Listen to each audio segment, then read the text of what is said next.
সবাই বারবার জানতে চেয়েছে বাবুই কেমন আছে, ও ভালো আছে কি না, কী বৃত্তান্ত। ও ভালো আছে, আমি আবারও বলি। খুব সত্যিই ওর খুব একটা চোট লাগেনি। আর ওই প্রথমেই তাই দেখিয়ে দিলাম, সাইকেলটার এই হাল করেছিল। সাইকেল সেরে এখনও বাড়ি আসেনি, সে দোকানেই আছে। By the way, good morning, আমি সৌমি। আর আমার চ্যানেলের আরও একটি নতুন ব্লগে আপনাদের সবাইকে স্বাগত। আজ শুক্রবার, আর এখন ঘড়িতে 8টা বাজে।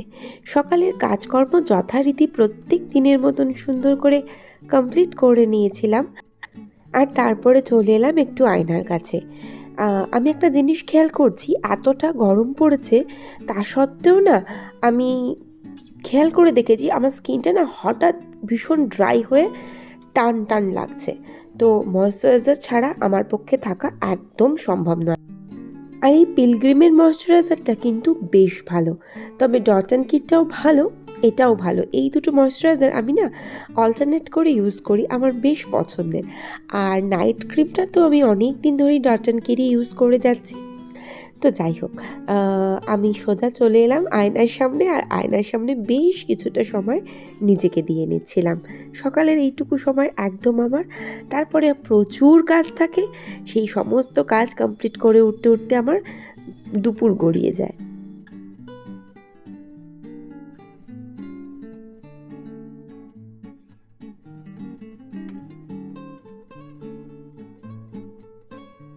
আর এরপর একটুখানি ঘরে গঙ্গা জল দিয়ে নিলাম, আর ধূপ দিয়ে দিই।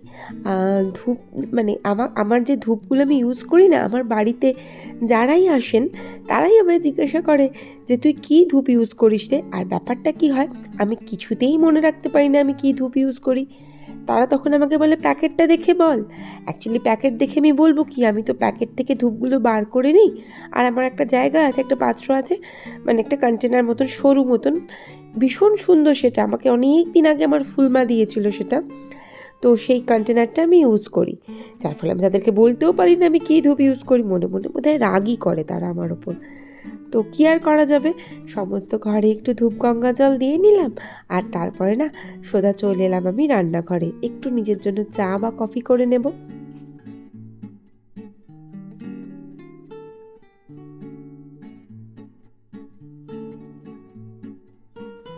ভার্গা ব্লগে দিদি ভাই একটা খুব সুন্দর কমেন্ট করেছেন যে আমি আছি তোমার পাশে। তো এটার জন্য প্রথমেই থ্যাংক ইউ সো মাচ। উনি আরও লিখেছেন, তুমি তোমার নাম ভুলে গেলে আমি মনে করিয়ে দেবো। Thank you so much. আমি সত্যি একটা কথা বলবো, আমি এত ভুলে যাই না, আমি মাঝে মাঝে ভাবি আমার কি ডিমেনশিয়া হয়ে যাচ্ছে, এটা কি ফার্স্ট স্টেজ। অ্যাকচুয়ালি আমি আমার দিদিমাকে দেখেছিলাম, ওনার না ডিমেনশিয়া হয়ে গিয়েছিল। মানে উনি যখন চলে যান তার কিছুদিন আগের থেকেই উনি ডিমেনশিয়ায় চলে গিয়েছিলেন, কিচ্ছু ওনার মনে ছিল না। কী যে করতেন উনি, কি খারাপ লাগে এখন সেই কথাগুলো মনে পড়লে। তো যাই হোক, তো এবারে বসলাম একটুখানি চা খাবো বলে।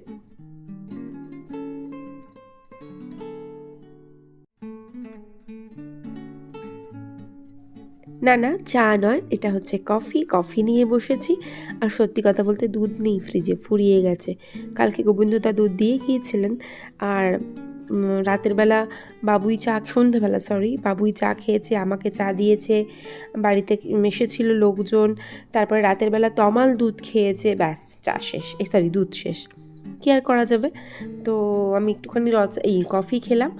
আর বাবুই ঘুমাচ্ছে, তমালও ঘুমাচ্ছে। আমার না তাড়াতাড়ি যেহেতু চা কফি খাওয়া হয়ে গিয়েছিল সকালে, আমি ভাবলাম আজকাল টাইম ওয়েস্ট করব না, সকালে ব্রেকফাস্টে না ওরা ঘুমাচ্ছে, ঘুমাক, আমি আমার মতন করে রেডি করে ফেলি। প্রথমে ভেবেছিলাম ছাতুর পরোটা করব, তারপরে ভাবলাম না, এত গরমে আর করব না। যদিও কালকে রাতে খুব সুন্দর বৃষ্টি হয়েছে, শুনছি তো কালবৈশাখী আসবে।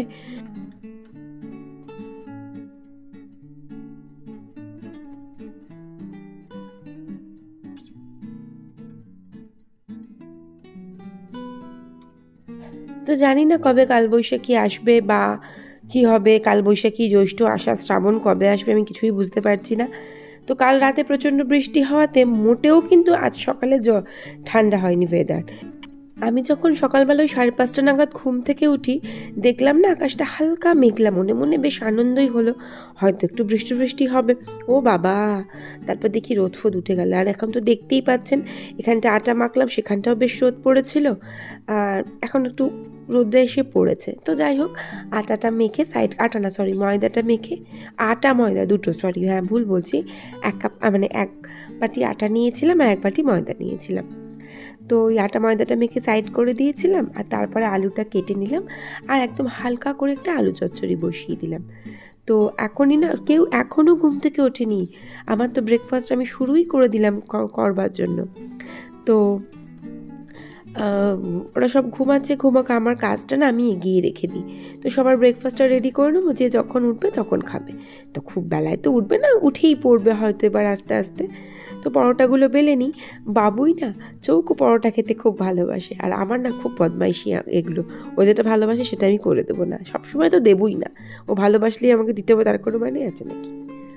তো যাই হোক, পরোটাটা আমি করে নিলাম, আর এদিকে তরকারিটা না হচ্ছিল। তো কথাবৃত্তি চ্যানেল থেকে দিদিভাই একটা কমেন্ট করেছেন, উনি লিখেছেন, ভেবেছিলাম আজকে কিছু বলবো না, তবে একটা কথা বলছি। এই কথাটা বলে উনি লিখেছেন যে বাবুইকে কেন গো বলছো, বাবুয়ের তেমন কিছু লাগেনি। না না না, সত্যি কথাই খুব বেশি লাগেনি, লাগলে তো এখন পাগল পাগল অবস্থা হয়ে যেত। আমি তো সাইকেলের ছবিটা ফার্স্টেই দিয়েছি, ওই যা লেগেছে ওই সাইকেলটার ওপর দিয়েই লেগেছে, আর ওর লেগেছে যেটুকু সেটুকু বরফ টরফ দিয়েছি, আর আমার ঘরে ওষুধ ছিল সেইটা দিয়েও সুস্থ হয়ে গেছে, এবং অবশ্যই ঈশ্বরের দয়া আর আপনাদের আশীর্বাদে। তো থ্যাংক ইউ সো মাচ একটা কমেন্ট করার জন্য। অ্যাকচুয়ালি না, সুন্দর সুন্দর কমেন্ট পেলে সত্যিই কিন্তু ভীষণ ভালো লাগে। ওই আর কি বলি, ভিউ তো সেরকম হয় না, তবে সুন্দর কমেন্ট পেলে মনটা ভীষণ ভালো হয়ে যায়, ইচ্ছা করে চলো ভিউ না হোক, দুটো ভালো কমেন্ট পেয়েছি তো একটুখানি ভিডিও বানাই।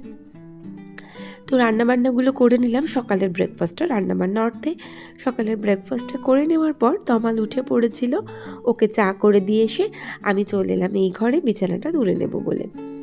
তো আজকে ওই যে বলছি, কালকে নামেই বৃষ্টি হয়েছে, এতটুকু কিন্তু গরম কমেনি। আমি তাই জানালাগুলো খোলার ইচ্ছেই নেই, মানে জানলা খোলা, পর্দা তো আমার সরানোর ইচ্ছেই করছে না। আমি তো ভাবছি এক্ষুনি, মানে আর আধ ঘন্টার মধ্যে আমি সমস্ত জানলা মাল্লাগুলো আবার দিয়ে দেব। তো বাবুয়ের ঘরে জানলাটা সত্যিই আমি দিয়ে দিয়েছিলাম, এতটাই মানে এদিক থেকে রোদ আসে না, এদিকটা পশ্চিম দিক আমাদের, কিন্তু ওই সামনে একটা ফ্ল্যাট আছে না, ওই ফ্ল্যাটের যাতে জানালা আছে মানুষদের, সেই জানলায় আলো রিফ্লেক্ট করে আমার ঘরে চলে আসে। বা আমাদের এই রাস্তাটাতে যদি কেউ বাইক ফাইক রাখে, তো সেই বাইকের যে মিররগুলো হয়, ওর মধ্যে আলো পড়ে আমার ঘরে রিফ্লেক্ট করে, আর আমার মনে হয় না কি গরম লাগছে আমার। তো সেজন্য বাবুয়ের ঘরের জানলাটা বাবুই অলরেডি বন্ধ করেছিল, আর আমাকে জিজ্ঞাসা করলো, মা করে দেবো? বলেছি হ্যাঁ বাবা করে দে। আমিও দেখি বেডরুমের, মানে আমাদের বড় ঘরের জানলাটা বন্ধ করে দেবো একটু পরে। তো বাবুয়ের ঘরদোর গুছিয়ে দিয়েছিলাম, বুকশেলফের অবস্থা ভীষণই খারাপ। তো তমালের জন্য তরকারিটা আরেকবার গরম করলাম, আর ওকে খেতে দিয়ে দিলাম। আর গতকাল তমাল ডিম নিয়ে এসেছিলো, সেই ডিমের মধ্যে একটা ফাটা বেরিয়েছে, দুটো খারাপ ডিম বেরিয়েছে। তো সেই ডিমগুলো ধুয়ে রেখে দিয়েছিলাম আমি, আর বেশ মেলে রেখেছিলাম রাতের বেলা। তারপর এখন ঝুড়ির মধ্যে তুলেছি, আমার সেগুলোকে ফ্রিজের মধ্যে আমি তুলে দেব। তো তমাল খাওয়া দাওয়া করে বেরিয়ে গেল, আর আমাকে তো এবার কাজে লেগে পড়তে হবে। তবে আজকে না তমাল অ্যাকচুয়ালি বাবুই বলছিল, তমালও বলছিল যে একটুখানি মাংস করো পিঙ্কি, মাটন এনে দেবো। ভাবলাম না, মাটন আনতে হবে না, চিকেন আনো, মাটন আনলে আবার ঝামেলা, এই করো প্রেসার কুকার বার করো, দূর ভাল লাগে না। তো তমাল বেরিয়ে গেল, একটু চিকেনটা এনে দেবে, দিয়ে ও বেরিয়ে যাবে ওর কাজে। আর আমিও দরজাটা দিয়ে সোজা চলে এলাম। বেশ কিছু বাসন পড়েছিল, বাবুইও খেয়ে নিয়েছিল এই ফাঁকে, তো বেশ কিছু বাসন পড়েছিল, সেই বাসনপত্রগুলো ভাবলাম চলো মেজে দিই আগে, না হলে তো প্রচুর পড়ে যাবে বাসনপত্র আরও। তো সেই বলে সব বাসনগুলো মাজা স্টার্ট করে দিলাম।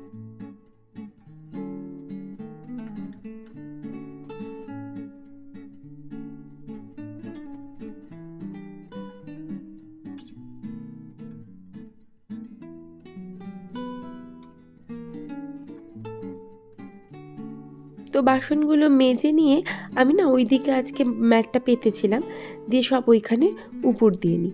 এই ম্যাটটা না আমার খুব পছন্দ হয়েছে, কোনো রকম কোনো জল গড়িয়ে আসে না, কিচ্ছু হয় না, কোনো ঝামেলা নেই। আর অনেকেই ঝুড়ি কেনে, ঝুড়ির নিচে একটা ট্রে থাকে, কিন্তু আমার রান্নাঘরটা তো ছোটো মতন, সেদিন আবার ওই ঝুড়ি রাখার একটা আলাদা ব্যবস্থা করতে হবে। তো রান্নাঘরটা বেশ নোংরা হয়েছিল, তো সেগুলো পরিষ্কার করে নিলাম। আর ওই যে বললাম তমাল চিকেন এনে দিয়েছিল, তো সেই চিকেনটা একটু ম্যারিনেট করে নিই। টমেটো কোথার থেকে এলো, টক দই, লঙ্কা গুঁড়ো, হলুদ গুঁড়ো, ধনে গুঁড়ো আর জিরে গুঁড়ো, আর হচ্ছে একটু তেল দেবো, আর দেবো একটু গোলমরিচ দিলে ভালো হতো, কিন্তু আমার আর গোলমরিচ গুঁড়ো করতে এখন ভালো লাগছিল না, গোলমরিচ গুঁড়ো করা নেই, সেই জন্য একটু সর্ষের তেল দিলাম। আর অবশ্যই দেবো আদা রসুন বাটা। আমি একটা শেফের থেকে শুনেছিলাম যে উনি বলছিলেন চিকেনে রসুন বেশি দিতে হয় আর মাটনে আদা বেশি দিয়ে রান্না করতে হয়। তো সেই যথারীতি সেই রেশিওতেই আদা রসুন বাটাটা একটু দিলাম, দিয়ে না মাংসটা খুব ভালো করে হাত দিয়ে মাখিয়ে মাখিয়ে আমি আপাতত ম্যারিনেট করে অন্তত আধা ঘন্টা রেখে দেবো। 1 ঘন্টা রাখলেও চলে, তবে আধ ঘন্টা মতন রেখে দেবো আপাতত ফ্রিজের মধ্যে। আর হচ্ছে আজকে পোলাও করব। ও হ্যাঁ, একটা কথা বলছিলাম, যেটা বেশ কদিন ধরে না শরীরটা ভালো যাচ্ছে না, গতকালও শরীরটা বেশ খারাপ ছিল, উঠতেই পারিনি বিছানা থেকে। কোনো রকমে ডাল আর আলু সেদ্ধ করেছিলাম, আর বাবুই সবাইকে ডিম ভেজে দিয়েছিল। তো সেই জন্য বাবুই বলছে, মা কতদিন হয়ে গেল ভালো কিছু রান্না হচ্ছে না আমাদের, মাছ সেই কবে হয়েছিল, আপনি করছেনই না কিছু। তো আমি ভাবলাম চলো তাহলে আজকে একটুখানি ওর জন্যই একটু পোলাও করি আর একটু চিকেনের কোনো একটা প্রিপারেশন করি। তো প্রথমে চিকেনটা তো দেখতেই পেলেন ম্যারিনেট করে রেখে দিলাম, আর এদিকে চালটা তো প্রথমে আমি ধুয়ে জল ঝরাতে দিয়েছিলাম, তারপরে সেই চালের মধ্যে এই সমস্ত জিনিসপত্রগুলো দিলাম, লাইক আদা বাটা, একটু হলুদ, আর হচ্ছে গরম মশলা গুঁড়ো আর ঘি দিয়ে এই চালটাকে অন্তত আধ ঘন্টা আমি মেখে রেখে দেব। পোলাওটা কিন্তু সত্যিই খুব ঝরঝরে হয় এইভাবে করলে। আমি তো প্রথম মানে ছোটোবেলাকার কথা বলছি, আমার না রান্না করতে ছোটোর থেকেই খুব ভালোবাসি আমি, এটা আমার প্যাশন, রান্না করা আমি ভীষণ ভালোবাসি। তো ভাবলাম আমি হয়তো কোনোদিনই পোলাও রান্না করতে পারবো না, তারপরে এখন বেশ ভালো পোলাও করি। তমাল তো ভীষণ ভালোবাসে আমার হাতে পোলাও খেতে। পনির বলছি, দেখো ভুলভাল বকছি আজকে, ফ্রাইড রাইসের থেকেও পোলাওটা তমাল আমার হাতে বেশি ভালোবাসে। কখনোই ভুলভাল কিছু করি না, একদম পারফেক্ট করেই করি সব কিছু। তো চোখটা না ভীষণ জ্বলছিল তেলটার জন্য, তেলটা ভীষণ ঝাঁঝালো। তো এরপরে প্রথমে না আমি চিকেনটা করার জন্য আমি কিছুটা পেঁয়াজ বেরেস্তা করে নিলাম, আর তারপরে ওই তেলের মধ্যেই গোটা গরম মশলা, একটু গোটা ধনে, একটা গোটা বড় এলাচ, আর হচ্ছে একটু গোলমরিচ ফোড়ন দিয়ে, একটা জিরে, তেজপাতা আর শুকনো লঙ্কা, এই কটা জিনিস ফোড়ন দিয়ে আমি এর মধ্যে চিকেনটা তুলে দিলাম। এবার চিকেনটা খুব ভালো করে নাড়াচাড়া করব, অন্তত 10 মিনিট মিডিয়াম টু লো হিটে। নাড়াচাড়া করার পর এটা আমি একটুখানি চাপা দিয়ে রেখে দেবো কিছুক্ষণের জন্য, ওই যে বললাম এই 5 to 7 মিনিটস।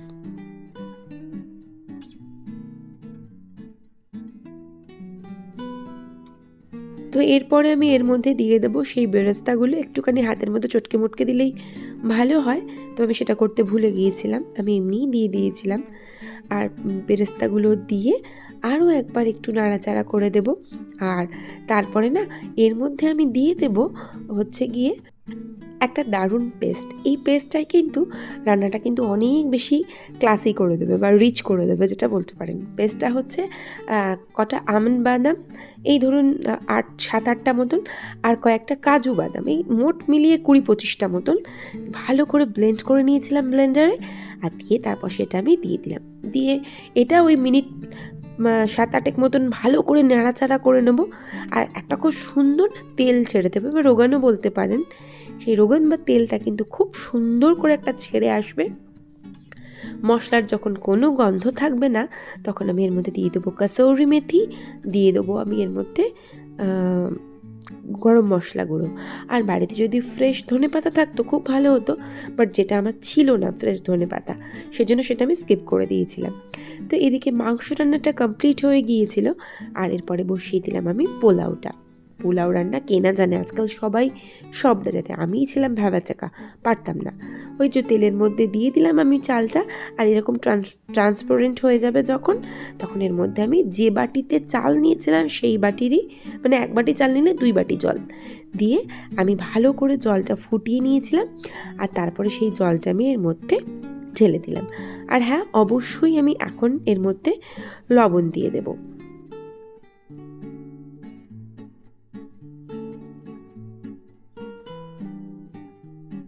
এরপরে ঢাকা দিয়ে দেবো, আর ঢাকা খুলে ঠিক 10 মিনিট পর এর মধ্যে আমি দিয়ে দেবো চিনি। এবার চিনি যে যতটা খাবে, তো আমার একটু মিষ্টি মিষ্টি পছন্দ করে বলে আমি একটু মিষ্টিটা বেশি দিই পোলাওতে। তো এবার একটুখানি নাড়াচাড়া করে দেবো। এটা কিন্তু এখন যদিও এরকম মনে হচ্ছে যেন গায়ে লেগে গেছে বা নরম হয়ে গেছে, একদমই না। এটা ঠান্ডা হলেই একেবারে ঝরঝরে হয়ে যাবে। সেটা নিয়ে কিন্তু কোনো মানে চিন্তা করার দরকার নেই, নো ওয়ারি।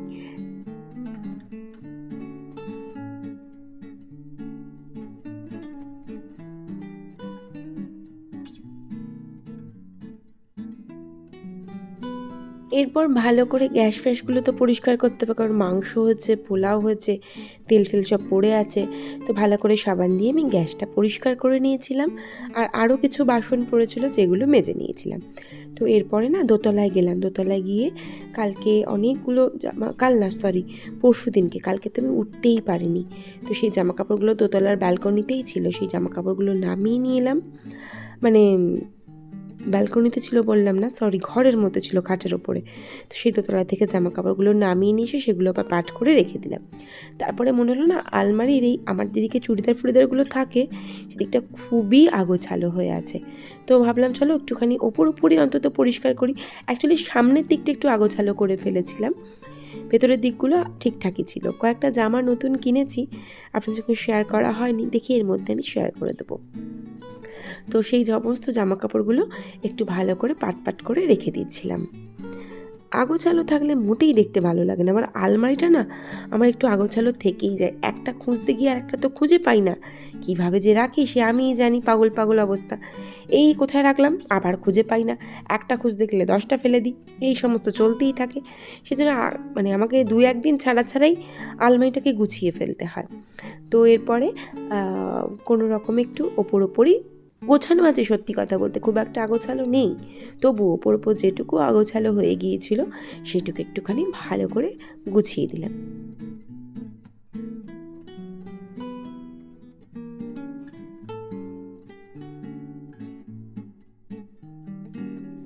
তো এরপর বাবুয়েরও পেয়ে গিয়েছিল জোর খিদে, ওকে দিয়ে দিয়েছিলাম আমি খেতে। আর ওকে খেতে দিয়ে আমার মনে হলো দূর থেকে কি আমিও খেয়ে নিই বলে আমিও আমার জন্য একটুখানি পোলাওটা বেড়ে নিলাম।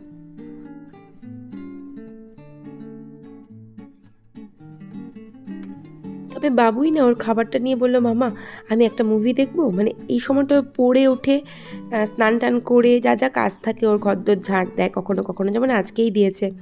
ওর কিছু জামা কাপড় থাকে রেগুলারের, সেগুলোকে কেচে না একটু বলে, মা আমি একটু মুভি দেখবো বা কিছু একটু ল্যাপটপে। আমি ঠিক আছে তাহলে তুই যা, তুই দেখ। আর আমিও ডাইনিংয়েই বসে গেলাম খেতে। তো ব্লগটা আজকে এখানেই শেষ করলাম। ভালো লাগলে প্লিজ পাশে থেকে যাবেন। ভিডিওটা দেখার জন্য থ্যাংক ইউ সো মাচ। দেখা হচ্ছে নেক্সট ব্লগে। Till then, tata.